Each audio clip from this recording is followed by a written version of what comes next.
This is the San Francisco 49ers Report. My name is Chase Sr. Here's what's coming up on the show. We have some breaking news on Niners second-round pick Alfred Collins, the defensive tackle out of Texas.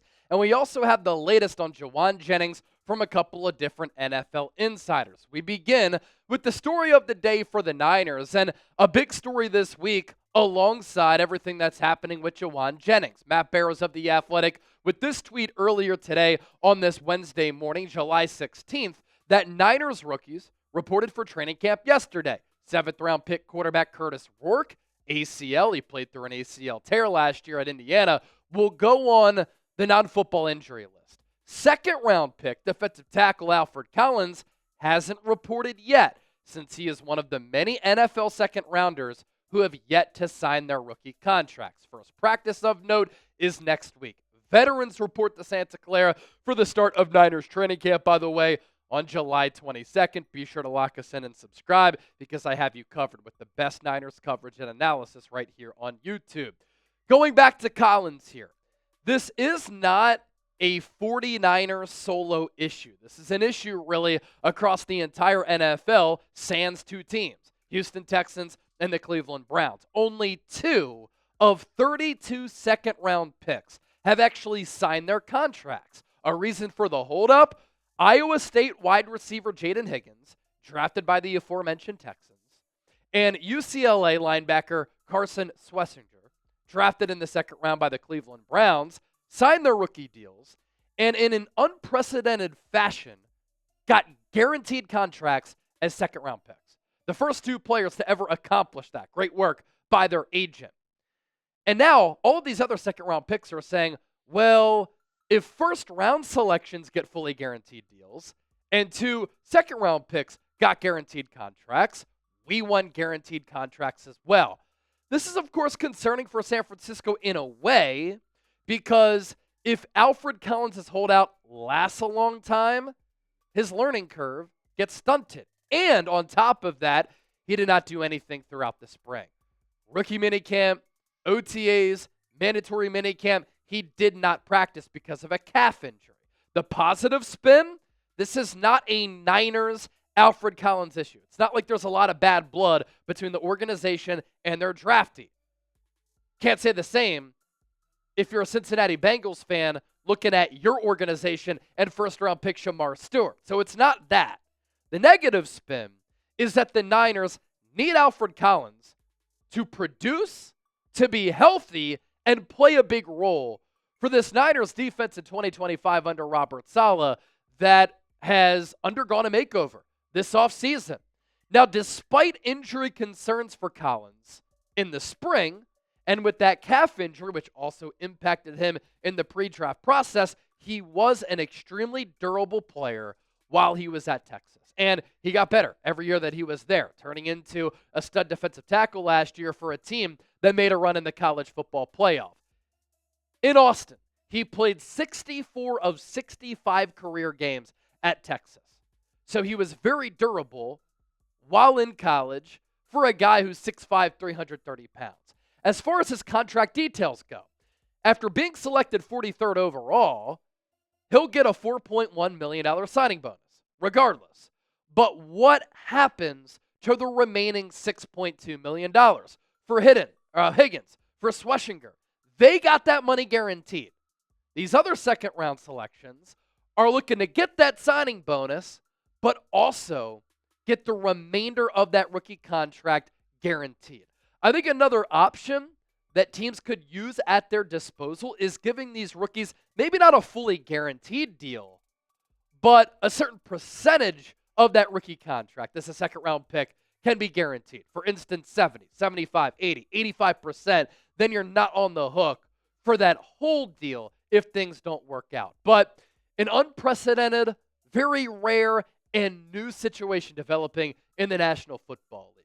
Before we continue to push forward on today's show, this is why you subscribe. Whenever news breaks, I always talk about it here on the channel, so lock us in today. We move forward on today's show to get to the latest on Jauan Jennings. And I want to go through what some NFL insiders had to say about the Jennings situation. We'll hear from Adam Schefter, Albert Breer, and then the local front from Matt Maiocco. Adam Schefter, first on Jennings. Several teams have already inquired about Jauan Jennings' availability, but the 49ers said they have no desire in trading the wide receiver. A pretty normal stance for an organization to take. We love Jennings. We value Jennings. Last year he had a career year. We have big question marks at wide receiver. We have no plans of trading for him. I will say that for a long time I've been saying Jennings is one of the most underrated wide receivers in the game. He doesn't get a lot of credit and recognition nationally, but it is good to see that some teams across the NFL do understand his value, and they do realize how good of a player he is. And if that's the case, and if the Niners do end up trading him, that means that San Francisco could get some decent value back in a return if they were to trade Jennings away. Some Jauan Jennings trade destinations that immediately came to mind on Monday after this news broke. The Pittsburgh Steelers really want a wide receiver too. Traded away George Pickens after they traded for DK Metcalf. Right now, a lot of the buzz is that Roman Wilson, a smaller receiver, is going to be their number 2. Maybe Calvin Austin, but he's like 5'8", 5'9". So Pittsburgh would really like a wide receiver too. And there's also been some chatter that people within that organization look at Jauan Jennings as a Hines Ward type of player. Hines Ward, great player for Pittsburgh for a long time, alongside Ben Roethlisberger. He was a blocking and physical wideout with good size, like Jauan Jennings. The Las Vegas Raiders, Pete Carroll, John Spytek, their general manager, Tom Brady, now that he's a partial owner, they've made all these moves offseason to put themselves in a position to win soon. Maybe not right away, but win soon. Pete Carroll isn't looking to head coach a rebuild over the next 5 years. The guy's in his 70s, right? So when you trade for Geno Smith, then you take a running back inside the top 10, you have Brock Bowers, you paid Max Crosby, and now he's a top 5 highest paid edge rusher in the game. The Raiders clearly think and want to win now. They have Jacoby Myers at wide receiver. Jauan Jennings would be a really good complement to Jacoby Myers for their new quarterback in Geno Smith, who they also paid. The New York Jets locked down Garrett Wilson, who's their number 2, though. They don't have one. And then the Tennessee Titans. Jauan Jennings was a Tennessee high school legend. He played his college football in Knoxville for the Tennessee Volunteers program. And could he go back to his home state if he has a say for where he goes? And he, in essence, would give Cam Ward, number 1 overall pick from the 2025 NFL Draft, another really good wide receiver. They have Calvin Ridley. You pair Jauan Jennings up with Calvin Ridley, the hometown kid, comes back to Nashville. Fun for the fans to root for because a lot of them are Volunteers fans. Good place for Jennings to go. Tennessee has a bunch of cap space. They can help support their young quarterback. That is a move and a destination that could make sense as well. Here's what Albert Breer said on Jauan Jennings of Sports Illustrated. I don't think he's going to be traded.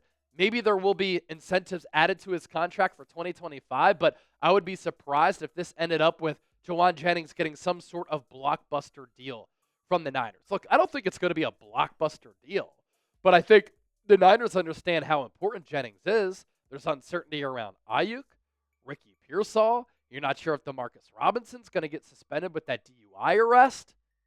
And so Jennings isn't a player who's going to demand $20+ million, but that's why I've been putting pressure on the Niners saying, pay the man now, because you can get him at a very affordable price tag for the value that he has on your football team and for what he brings to the table. So you had Schefter and Breer nationally talking about Jennings. How about Matt Mayoko locally of NBC Sports Bay Area? Do you all remember that condition that kept Brandon Ayuk off the practice field all throughout training camp last year? I kind of get the sense that something similar is cooking up with Jauan Jennings in his calf. Now, of course, last year, famously, BA was very loud on social media, sent out a lot of cryptic messages about wanting a new deal. That deal did not get done for a while. And he was a hold-in, dealing with a calf injury because he couldn't practice. Jauan Jennings, maybe he pops up on the injury report with a calf injury, so he doesn't practice until something gets resolved. That, of course, would point to a holdout or a hold-in. We'll obviously see what happens on that front. At the end of the day, I do think the Niners and Jauan Jennings resolve this. My prediction is that San Francisco signs him to a contract extension worth between $11 and $15 million. If they don't do that, they give Jauan Jennings a pretty big pay raise for the 2025 season. He's due north of $7 million. You could double his salary for 2025, make him prove that he's worth more money if that's what he's asking for. And then if he goes out and plays well in 2025, he can cash in free agency next year. So a pay raise for 2025, you can give him an extension. Those are the avenues to solve all of this. Or the Niners could say, you know what? We've been bent over backwards by some of our own players with these contract negotiations. We're playing hardball. We're not doing this again. JJ, you want to get compensated? You want to get paid? Prove your worth outside of just one productive season. Do it again in 2025. Bet on yourself if you're that confident and see what you can do this year and see if you can cash in next offseason. Don't forget to hit that subscribe button here. Always have you covered right here on the program with Niners shows coming your way every single day. As always, thank you so much for watching because what I do wouldn't be possible without the faithful.